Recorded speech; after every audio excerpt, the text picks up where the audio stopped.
Robert Oppenheimer was a key figure in the making of the atomic bomb during World War II, and a key figure in shaping early American nuclear policy after the war as well. And that latter part of his work, I think, is less well known to most people. Most people know him as the father of the atomic bomb. A lot fewer people know that he was deeply involved with many discussions about maybe even the abolition of nuclear weapons, but also how you use nuclear weapons in a modern Cold War. He was involved in all of these kinds of things. I'm Alex Wellerstein. I'm a historian of nuclear weapons, and I work at the Stevens Institute of Technology. The most interesting thing about Oppenheimer is that, by any measure, he is not who you would have picked to be the scientific director of the Manhattan Project. And people around were surprised that he was picked. He had no administrative experience. He had never led any group of people larger than a seminar room. His reputation was as a scientist. He is a head in the clouds, lots of equations. He was a terrible teacher. He would chain smoke while writing equations over other equations he had already written. This is a sort of famous tactic of his. If General Groves, big military engineer, comes and tells you, scientists, you need to do this thing, you need to adopt this secrecy you don't want, you need to go live on a place with a bunch of fences and guards around it, scientists are not going to be happy with that. If Oppenheimer tells you to do that, you recognize a kindred spirit and you say, well, if Oppie thinks that this is what needs to be done, it's what needs to be done. And so that's sort of the interesting tension with Oppenheimer. He is in some ways not the obvious pick, but in retrospect, he was a very good pick. He served that role extremely well, both scientifically and sort of organizationally. The first thing that Oppenheimer does is he gets together some of the top theorists at a conference in Berkeley, and they sit around and they sort of plot out what is the problem to be solved in designing a nuclear weapon, in sort of making this thing happen. And that's what it starts off as being. But the role expands dramatically because it turns out to be much harder to make nuclear weapons than they thought. They went into the Manhattan Project thinking it would be difficult, but sort of modestly achievable, and ended up being, by some measures, maybe 5 times harder than they expected. Oppenheimer and his wife had, by all accounts, a pretty complicated relationship. They got married because she was pregnant. She was married to somebody else. And I mean, there's this whole complicated thing that was going on.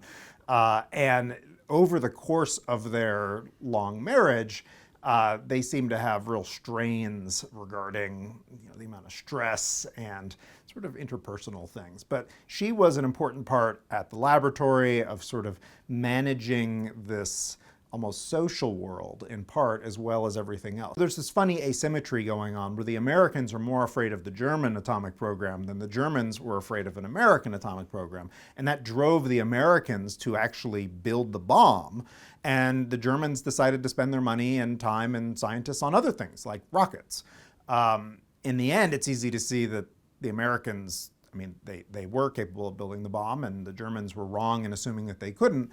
It's not clear the Germans even could have built a bomb in the time scales and pressures they had. He was afraid that if the first bombs were not sufficiently spectacular, that you would end up in a world with nuclear arms races, and then the next war would be fatal for civilization. So for him, it was important that the first bombing be really awful so that the world gets its act together and realizes we can't continue down this path, the same path that led to World War I and World War II. World War III is not going to be tenable. So that was his goal from all of this.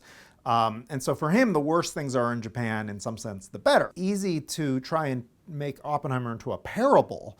And of course, all parables are a parable of our time. And so it'll be interesting to see what the parable of Oppenheimer is for us now, as opposed to what it was in the 50s or 60s, when also fictional media were being made about him, or even the 80s.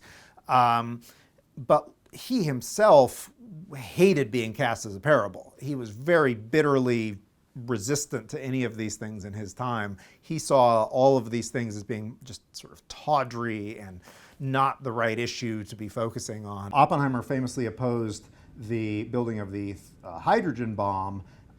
The very first hydrogen bomb was detonated in 1952. It was 10.4 megatons, millions of tons of TNT, so that's 10,000 kilotons.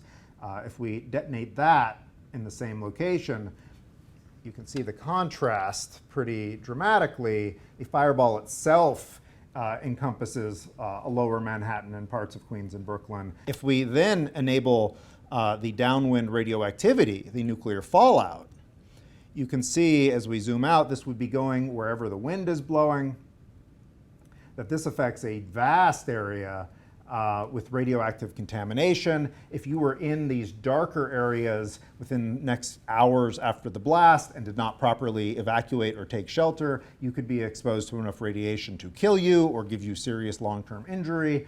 Even these lighter areas are going to raise your cancer rate by some amount. This whole area here is going to be a hard place to grow food or live over the long term without serious remediation. And so all of this is just one bomb. New York is a very large geographic city compared to Hiroshima, so one atomic bomb of this size in New York only knocks out downtown or part of one of the boroughs. In Hiroshima, you get the whole city in this. And so at actual Hiroshima in 1945, about 50% of the people in the city were either killed or injured by the atomic bomb going off, which is a pretty high percentage for any attack against the city. So the original targeting plan for Nagasaki was to drop the bomb more like here, so you could maybe affect both ends of the city.